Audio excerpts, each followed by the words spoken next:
Bueno, en bacterias dijimos que existe solo un origen de replicación que va a ser reconocido por estas proteínas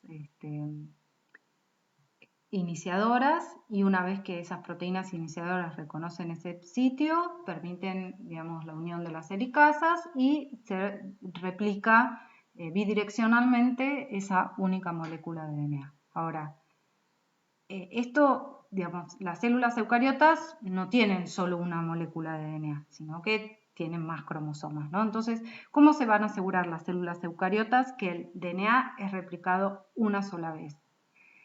Bueno, esto es un mecanismo que está bastante regulado a través del ciclo celular, que lo vamos a volver a ver más tarde, pero bueno, solo para que lo sepan, en eucariotas dijimos que las secuencias que hay, los orígenes de replicación también son secuencias ricas en adenina y timina, y estas secuencias ricas en adenina y timinas van a ser reconocidas por un complejo iniciador que se llama ORC, ¿sí?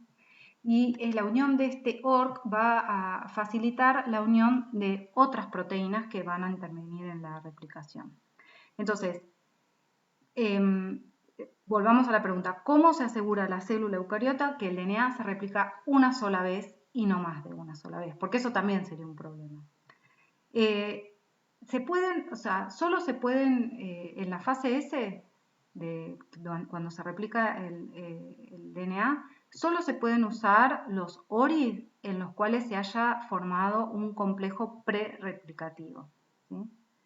Entonces, en G1, que es la fase previa a la replicación, las helicasas se unen cerca del ORC, generando un complejo prereplicativo, ¿sí? Entonces, cuando se entra a la fase, cuando se pasa de la fase G1 a la S, hay proteínas quinasas que van a activar a las helicasas, entonces el DNA se va a ir abriendo, y entonces se pueden unir el resto de las proteínas, ¿no? Las DNA primasas, el pCNA, la DNA polimerasa, y se replica el DNA. Una vez que ya ocurrió la fase S, luego de la fase S, en la fase G2, bueno, lo que va a suceder es que hay otras proteínas quinasas que se van a activar en ese momento, que van a fosforidar al ORC y van a prevenir la formación de nuevos complejos replicativos. Y de esa manera, digamos, evita que se vuelvan a usar esos sitios para replicar el DNA. Yo les cuento esto ahora, pero no se preocupen, porque después, cuando veamos ciclo celular, lo vamos a ver, porque esto está muy regulado en cada una de las fases, porque es muy importante. Pues imagínense que si bien, digamos, no queremos que haya mutaciones, tampoco queremos que se replique más de lo que se tiene que replicar el DNA, porque también sería una causa de mutaciones. Entonces, bueno, las fases de la replicación entonces serían, hay un inicio, que es el reconocimiento, digamos, de estos orígenes de replicación por estas proteínas iniciadoras.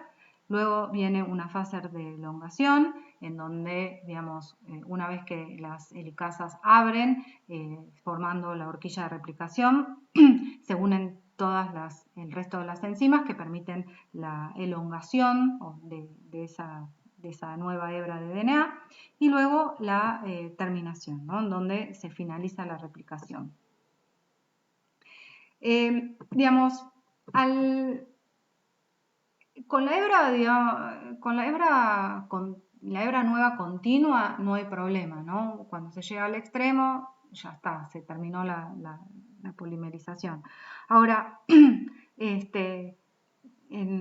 para sintetizar la hebra, digamos, atrasada, ¿sí? Existe un problema, porque al final de cada, digamos, al final de cada cadena atrasada, las primas A no tiene dónde colocar el primer, ¿sí? Llega un punto que no hay más espacio para que la DNA primasa pueda colocar acá un primer y que quede un extremo 3' oxidrilo libre para que se pueda polimerizar esta región.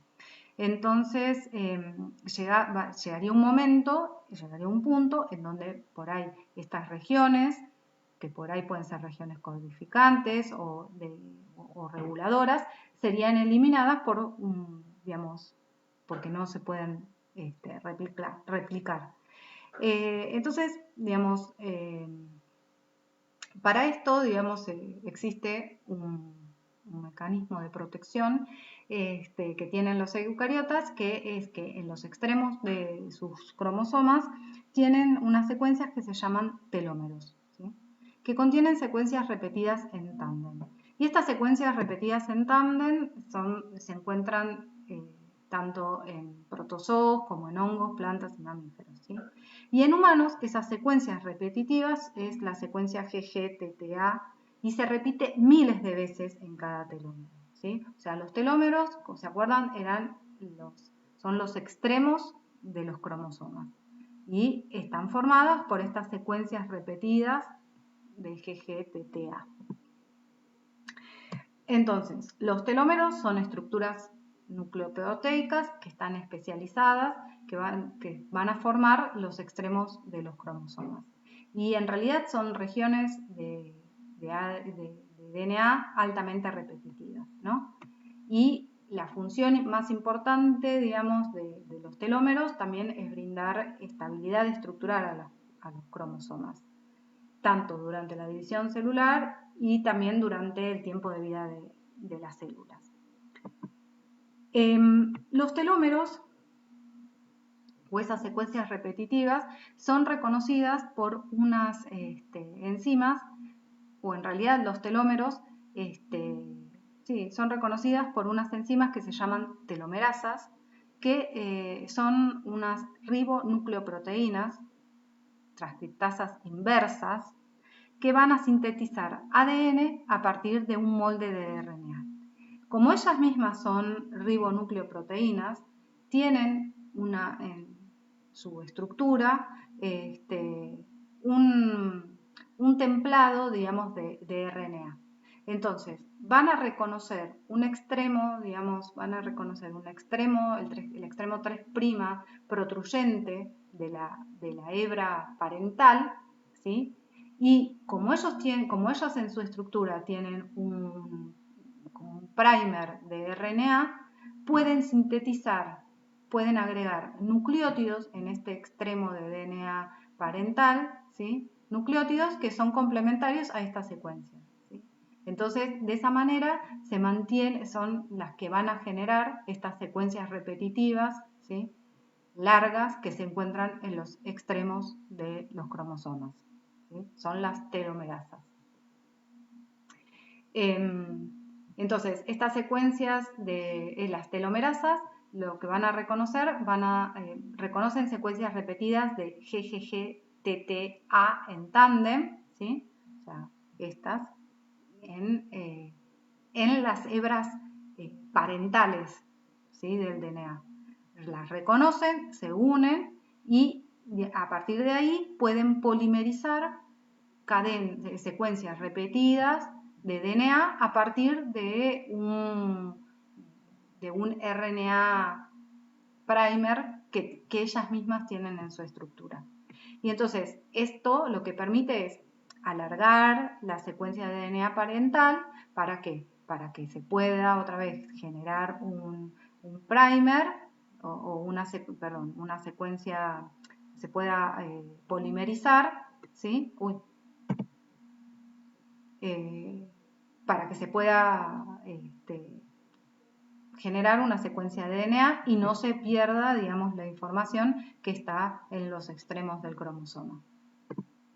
Bueno, acá un poco se ve la estructura, digamos, de la telomerasa, que es un complejo de proteínas y ARN, ¿sí? En donde acá se ve, esto es el RNA que forma parte de este complejo ribonucleoproteico, ¿sí? Que va a ser el templado de esta hebra de DNA que se va a sintetizar en el extremo del cromosoma.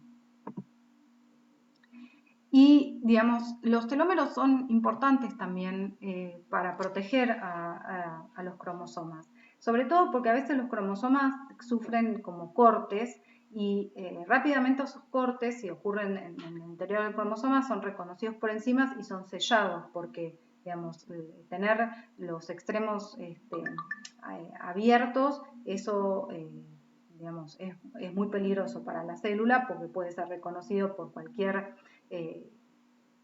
enzima y ser hidrolizado. Entonces, digamos, los telómeros de alguna manera tienen que poder ser diferenciados de extremo de cromosoma y no de corte, ¿sí? Entonces, para ello, los telómeros en realidad van a ser reconocidos por una proteína que se llama shelterin, que van a, digamos, perdón, los telómeros en realidad lo que tienen es, siempre tienen un extremo 3' protruyente. Entonces, hay nucleasas, ¿sí? Perdón. Los telómeros, digamos, para ser, digamos, reconocidos como telómeros,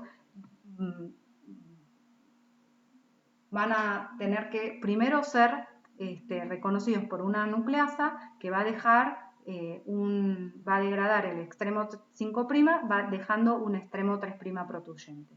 Y este extremo 3' protruyente de los telómeros, o sea, todas estas son repeticiones teloméricas, ¿sí?